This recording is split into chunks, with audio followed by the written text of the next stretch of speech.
Hi, Melina, and this is my channel, The Midnight Librarian, and today I am going to be doing a rapid fire review of V.E. Schwab, or Victoria Schwab.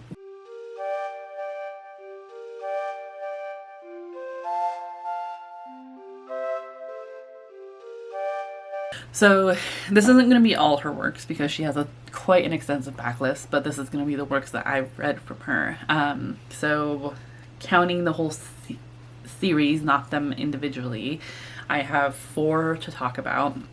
I've done this before once with Emily Henry, and ultimately it helps me decide, or helps me get some of my feelings out there in terms of, to ultimately gather my thoughts and ultimately help me figure out, will I be buying their books in the future, or are they an author to keep reading? So it just kind of helps me collect my thoughts on them, so hopefully it'll help you in some way. I don't know if it will or not, so this is just ultimately for me. I would love to do this more often, however, it's not very often that I read so much of someone's backlist, but ultimately I think 3 or 4 is a good amount, because usually when it comes to 3 or 4 books, that's when I know if an author is like an auto-buy author for me or not, or like a favorite author, if that makes sense. So let's go ahead and get into the first series, which is going to be the first series I read from Victoria Schwab, which is the Monsters of Verity series, which is This Savage Song and Our Dark Duet. This is in a world where violence breeds monsters, and depending on the type of violence depends on the type of monster it breeds.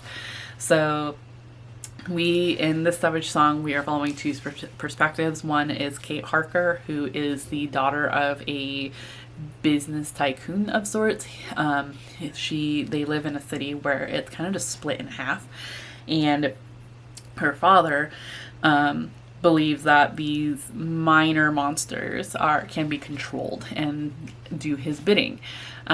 He's a very rigorous businessman, and Kate wants to be like him, but to be more like him, she feels like she has to be more monstrous. Well, the other perspective we follow is August, who is actually a type of monster. There's very few like him. He ultimately wants to be human, and ultimately they have to work together because August's father, he is under the impression that having August, his brother and his sister, is ultimately all they really need to ensure that, to keep order in line and to be able to live a full life, as opposed to Harker's point of view in terms of using these chaotic minor monsters to do bidding. Ultimately, the Savage Song, I remember it coming out. I remember absolutely loving it, and it's really what got me excited about reading, mostly. I loved August. He is the sweetest bean, and I never really liked Kate's point of view. I understood it, but was just I much preferred August's point of view. And what I really appreciated is that in this book in particular, Victoria Schwab was determined to keep their relationship platonic, which I absolutely loved for this YA book. However, we then get Our Dark Duet. This one kind of ends on there could be more, and Schwab definitely made sure there was more, and I feel like it wasn't needed. Our Dark Duet, we are mostly just kind of following Kate. She is off at another city. We see that it's not just this one city in here that is suffering through these monsters. It's other cities as well. And I think there's a new monster involved. But ultimately Kate has to go back to fix some things that she effed up in the city. And so we do also get August's perspective, but he's a bit older now. And what's really frustrating though is that Kate is just insufferable. I don't like Kate at all. But August, particularly in this one, has to relearn everything that he learned in this one. So I feel like it was just kind of wait, but he already learned it. I don't understand. And their relationship is no longer platonic. They've caught feelings for each other, and I don't like it. I didn't like it at all. So yeah, that's this one, not needed. Didn't like it. Which ultimately has left like a bad taste in my mouth for the whole series, but it feels weird to just get rid of this one and go, this is the only one that exists, because this one ultimately does exist, right?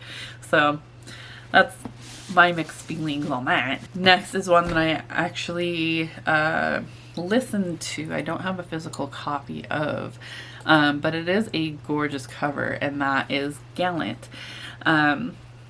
Gorgeous cover. And actually, I remember this one getting some low ratings because it came out right after The Invisible Life of Addie LaRue, and because Addie LaRue was so high received, like everyone had high expectations for Gallant, and ultimately it just kind of flopped.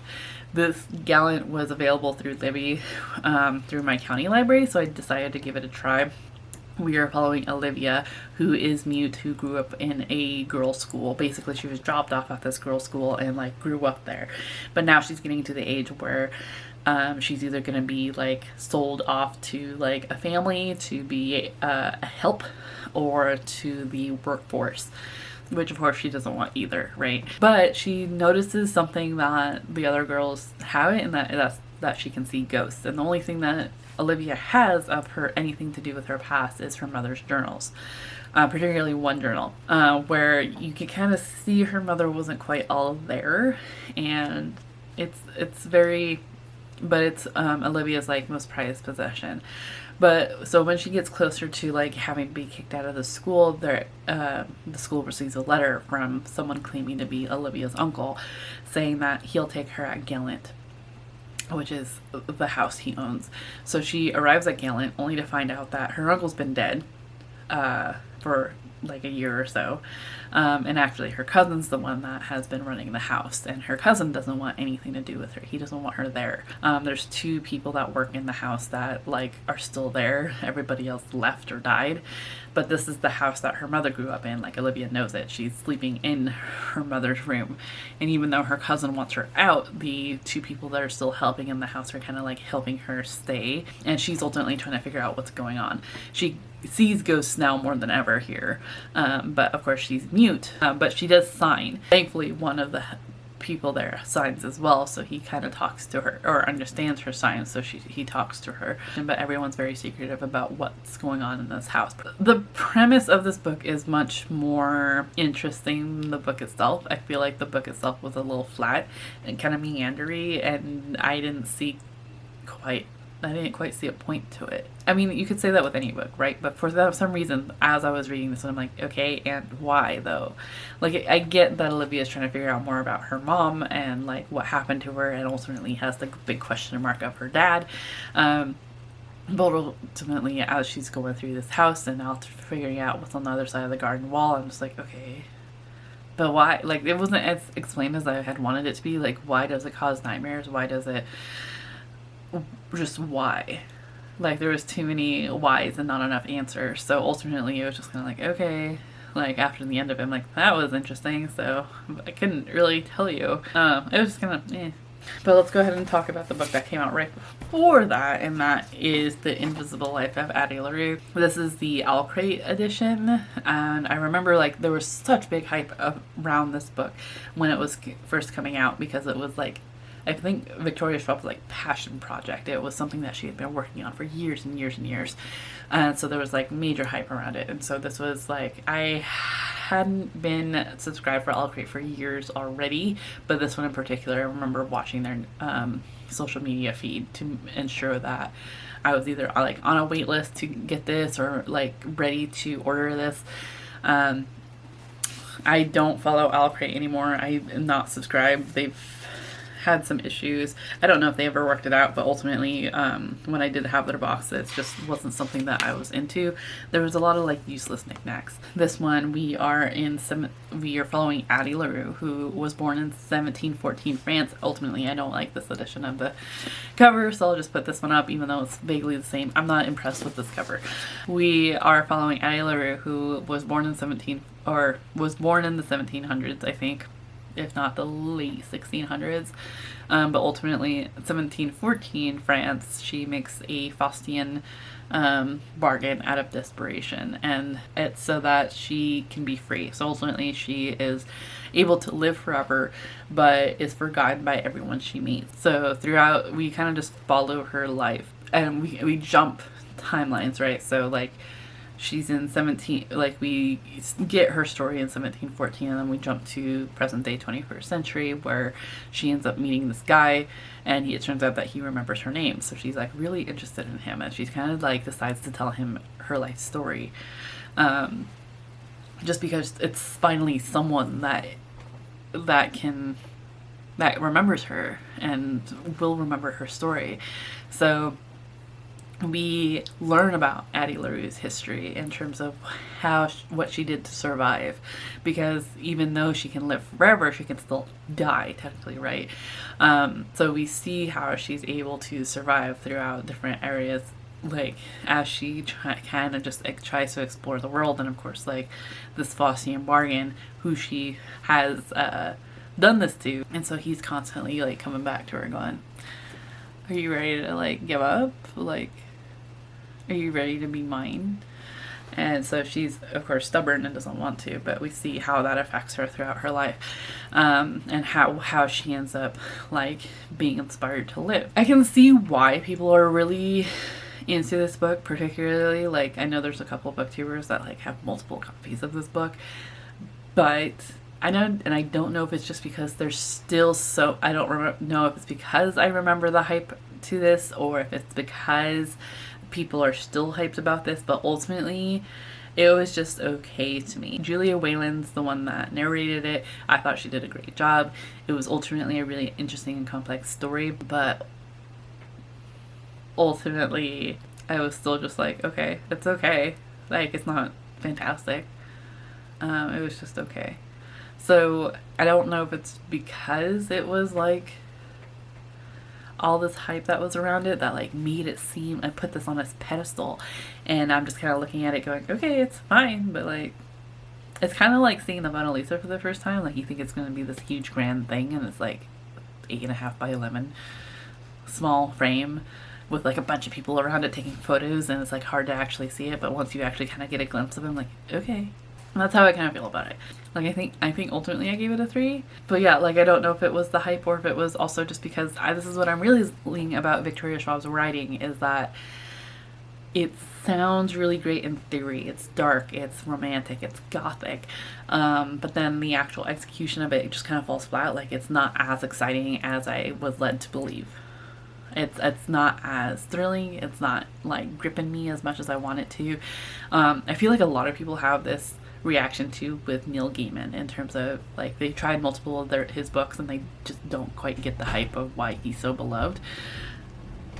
That's me with Victoria Schwab. But I do have one more series to talk about that I've read from her, and that is the Cassidy Blake series, starting with The Bridge of Souls, City of Ghosts, and ending with nope, this was in the wrong order, sorry. Starting with City of Ghosts to The Tunnel of Bones, and ending with Bridge of Souls.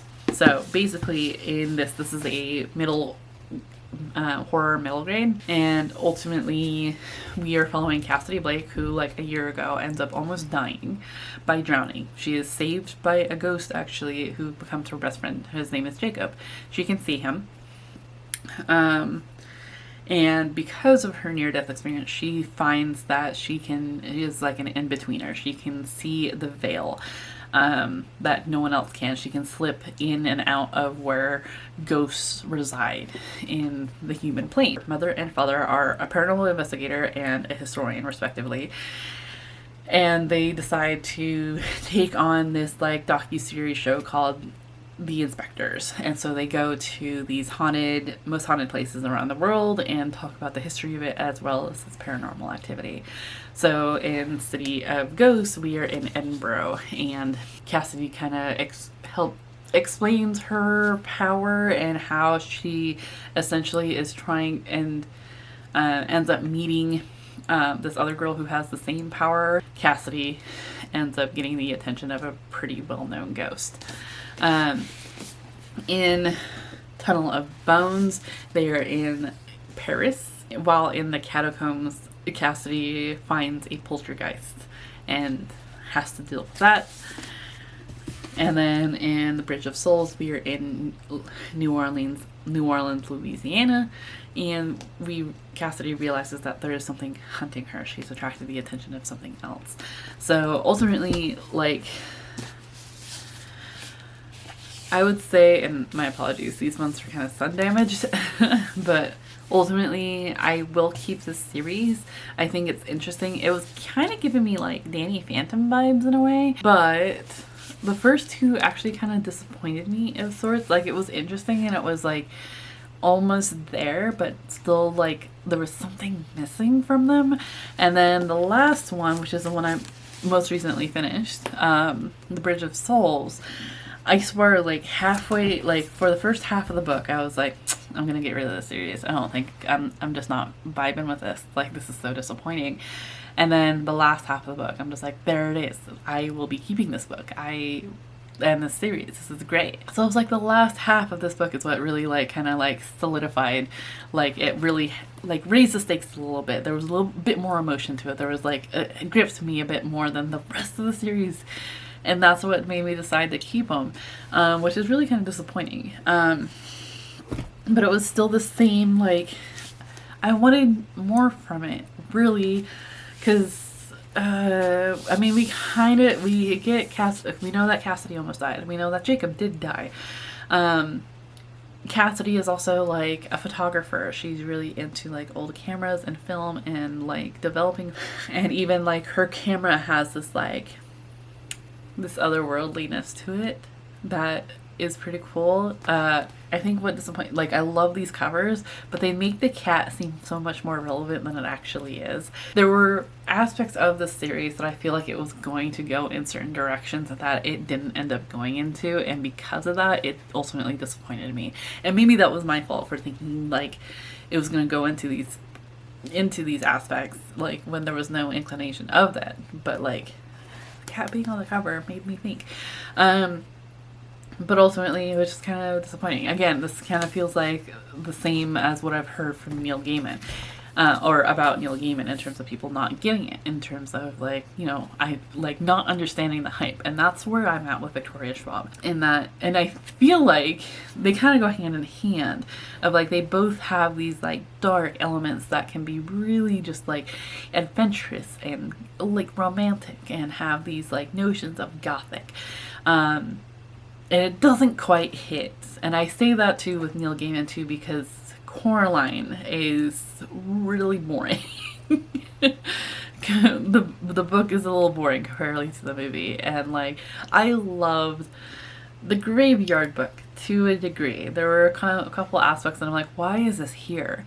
That's how I'm feeling with Victoria Schwab. I don't think I will get any of her books. I will still read them if they entice me enough. But they will most likely just be library books. I am not paying any more money into them. Yeah, because ultimately it's just not doing it for me. And I'm sorry, I've not been interested in her other popular series. What was it? A Darker Shade of Magic. I had that first book for the longest time and just was like, I'm good. I don't want to deal with alternate dimensions. Vicious is another one I'm still curious about, so that one I probably will get through the library at some point, but we'll see. Other than that, I'm really just not that interested. I'm curious to see where she goes with her work, but ultimately I really just want more depth to them. I just want more. So, and as like the synopses make them seem like there's going to be so much more to them, and then I read them and they kind of just fall flat. And that, I'm sorry if I keep repeating myself or like say the same thing in a different way, but that's ultimately how I'm feeling about this. So yeah, that is my rapid fire review of some of Victoria Schwab's works. What are your thoughts on Victoria Schwab's writing? Was there a particular series that you preferred over others? Like, what are your thoughts? I'm just curious. If you made it this far and like don't feel like answering the question at all, you don't have the spoons, let's go ahead and put a skull emoji, or yeah, let's go and put a skull emoji if you feel like that works. I'm looking at Bridge of Souls and like Tunnel of Bones, so I think so far like the Cassidy Blake series is like not the winner, but like the most positive I have to talk about, and I feel like that wasn't all that positive. Considering like I wasn't liking it until like the last half of the Bridge of Souls, the last book. And I think for now, like it feels like this could be a longer series, but I think Schwab has said like she's putting it down for now, so I don't know if she's gonna pick it up later on.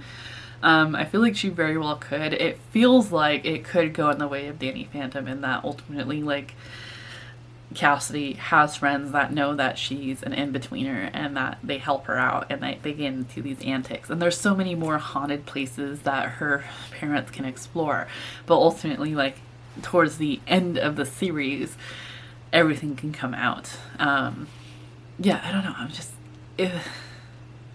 and maybe that was why, is because I was thinking it was Danny Phantom vibes, that I was going into it thinking Danny Phantom, and it's nowhere near, so I don't know.